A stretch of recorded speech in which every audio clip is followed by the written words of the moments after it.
નમસ્તે વિદ્યાર્થીઓ, અગાઉના વિડીયોમાં આપણે ઈદગાહ નામનું ચેપ્ટર આપણે જોઈ ગયું, પરંતુ એ અધૂરું રહી ગયેલું. હવે આપણે આ વિડીયોને આગળ જોઈએ. છેલ્લે આપણે આ પ્રકરણ ઈદગાહ પાઠમાં જોયું હતું કે છેલ્લે ઈદ આવી રહી છે અને ઈદને લીધે બધા ઈદગાહ જવા નીકળી રહ્યા છે. ત્યારે પેલો હામિદ છે એ ખૂબ જ આર્થિક પરિસ્થિતિ એની સારી હોતી નથી અને એની જે દાદી છે અમીના ખૂબ જ દુઃખી છે, કારણ કે એની પાસે ખાવા માટે અન્નનો એક દાણો નથી. આટલો મોટો તહેવાર છે તેમ તો તેની જોડે પૈસા નથી, 1 રૂપિયો પણ એની પાસે છે નહીં, એ ખાવા માટે અનાજ પણ નથી. જ્યારે બીજી બાજુ પરિસ્થિતિ વિપરીત છે. બધા લોકો મોજ શોખ કરવા માટે જાત જાતનું ખાવાનું લાવે છે, કપડાં નવા લાવે છે, પરંતુ જે અમીના છે એ પોતાની જાતને ધિક્કારે છે કે આ નિગોડી, આ લુચ્ચી, આ ઈદ ક્યાંથી આવી ગઈ કે જેથી કરીને મારી જોડે આજે પૈસા પણ નથી અને મારો છોકરો જે હામિદ છે એ ખૂબ જ દયા ભાવે આ તહેવાર ગુજારી રહ્યો છે. આગળ જોઈએ. अमीना का दिल कचोट रहा है, गांव में बच्चे अपने अपने बाप के साथ जा रहे हैं. એટલે કે ગામમાં બધા જ છોકરા પોતાના માતા પિતા સાથે જઈ રહ્યા છે. ત્યારે આ અમીનાનું મન ખૂબ જ દુઃખ અનુભવે છે. હામિદ કા બાપ અમીના કે સિવાય ઓર કોણ હૈ.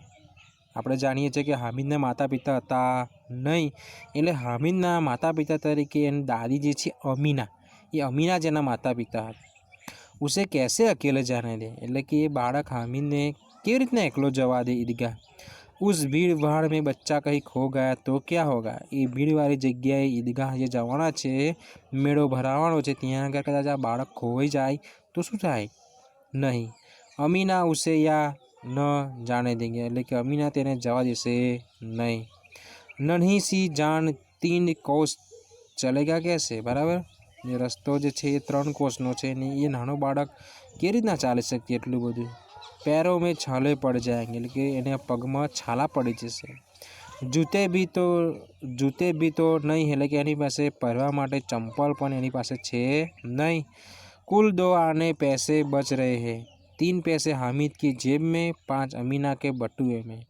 એટલે કે કુલ 2 પૈસા જ બચી રહ્યા છે અને 3 પૈસા હામિદના ખિસ્સામાં, જેબ એટલે કે ખિસ્સું, 3 પૈસા હામિદના ખિસ્સામાં છે અને 5 એ એની દાદી જે અમીના છે એના બટુએ એટલે કે પાકીટમાં છે. यह तो बिरसात है और ईद का त्योहार, अल्लाह ही बेड़ा पार लगाए, એટલે કે અલ્લાહ જ જે કરે એ ખરું.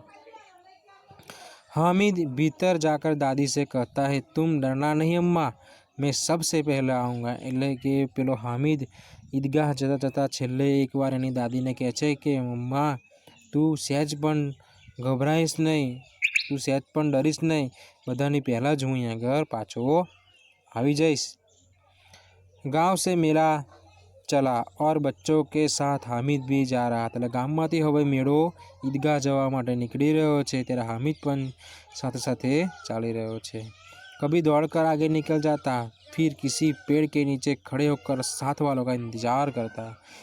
ક્યારેક હામિદ દોડીને આગળ જતો રહેતો હતો અને ક્યારેક અહીંયા આગળ કંઈક નજીક ઝાડ હોય તો ઝાડના છાયા નીચે પણ ઊભો રહીને જેની સાથે આવેલા જ લોકો છે એનો વાટ પણ જોતો હતો, એટલે કે એનો સાથ કરવા માટે ઊભો હતો. हामिद के पैरों में तो कैसे पर लग गए हैं, वह कभी थक सकता था. બરાબર, એના પગમાં ચંપલ પણ નથી, તેમ છતાં સ્વાભાવિક છે એ થાકી જતો હોય છે. બડી બડી ઇમારતે આને લગી, એટલે કે હવે રસ્તામાં જે પણ વસ્તુ આવે છે એનું વર્ણન છે. બરાબર, અહીંયા આગળ આપણને સવિસ્તાર પ્રશ્નમાં પૂછે હામિદને રાસ્તે મેં ક્યાં ક્યાં દેખા, તો હવે એનો જવાબ તમારે ધ્યાનથી સાંભળવાનો છે અને સમજવાનો છે. બડી બડી ઇમારતે આને લગી, એટલે કે મોટી મોટી ઇમારતો આવવા લાગી. यह अदालत है, એટલે કે આ અદાલત છે. यह कॉलेज है, એટલે કે કોલેજ છે. यह કલાઘર એટલે કે જે ચિત્રકલા, સંગીત કલા, જે ઘર હોય, ચિત્રકળાઓ, જ્યાં આગળ ચિત્રો ઘણા બધા હોય, અલગ અલગ પ્રકારની કળાઓના નમૂના હોય, ત્યાં આગળ કલાઘર. આગે ચલે હલવાઈઓ કી દુકાને શરૂ હોય, એટલે કે આગળ જતા હલવાઈઓ એટલે કે મીઠાઈઓની દુકાન આવે છે. આજ ખૂબ સજી હુઈ થી, એટલે કે દુકાનો શું કરેલી છે, શણગારેલી છે. જે રીતના આપણે દિવાળીનો તહેવાર આવતો હોય ને આપણે કેવા શણગારતા હોય, જ્યોત પ્રગટાવતા હોય, ઝુમ્મર તોરણ બાંધતા હોય, એટલે કે ઘણી બધી આપણે શણગારતા હોય છે દુકાનો ઘરને. એ રીતના મુસ્લિમ સમાજ માટે આ ઈદ જે તહેવાર છે એને પોતે શણગારતા હોય છે.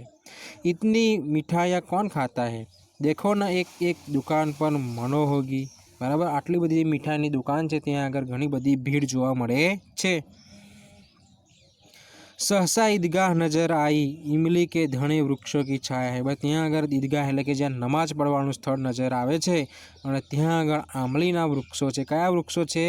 ઈમલી એટલે કે આંબલીના વૃક્ષો ત્યાં આગળ છાયા પડી રહી છે। नीचे पक्का फर्श है, उस पर जाजिम बिछी हुई है। रोजदारों की पंक्तियाँ एक के पीछे एक न जाने कहाँ तक चली गई है।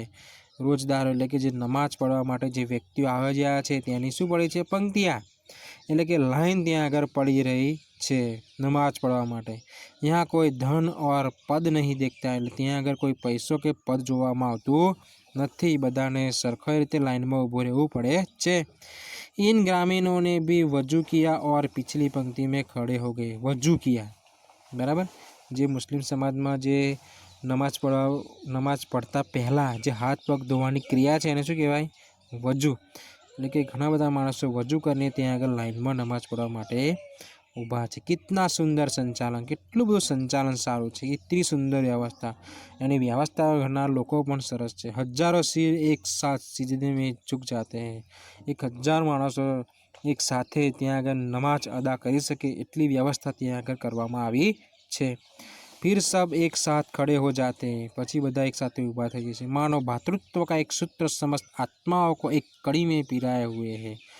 त्यां आगळ आ बधा लोको एक हળી મળીને ત્યાં આગળ એક સંગાત ભાતૃભાવ એટલે કે ભાઈચારાની ભાવનાથી ત્યાં પણ નમાજ અદા કરે છે અને સહેજ પણ ધક્કા મૂકી ત્યાં આગળ આપણને જોવા મળતી નથી। नमाज खत्म हो गई, लोग आपस में गले मिल रहे थे कि ત્યાં આગળ નમાજ પડવાનું પૂરું થાય છે અને માણસો એકબીજાના ગળે મળવાનું શરૂ કરે છે। अब मिठाइयाँ और खिलौने की दुकानों पर धाव होता है। હવે નમાજ અદા કરીને પૂરી થઈ જાય છે ત્યારે બધા પોતપોતાના ખરીદી માટે નમાજ પढ़वा માટે ત્યાં આગળ જતા હોય છે। ग्रामीणों का यह दल इस विषय में बालकों से कम उत्साही नहीं है।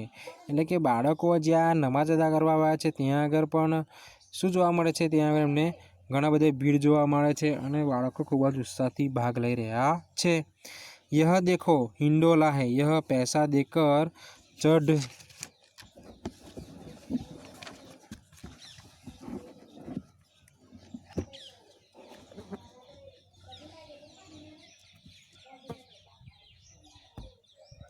चढ़ जाओ, कभी आसमान पर जाते हुए मालूम होता है, कभी जमीन पर गिरते हुए। એટલે કે ત્યાં આગળ બધા પેલા ચકડોળમાં જે ઉપરથી નીચે આવતો હોય ચકડોળમાં બેસવાનો આનંદ લઈ રહ્યા છે।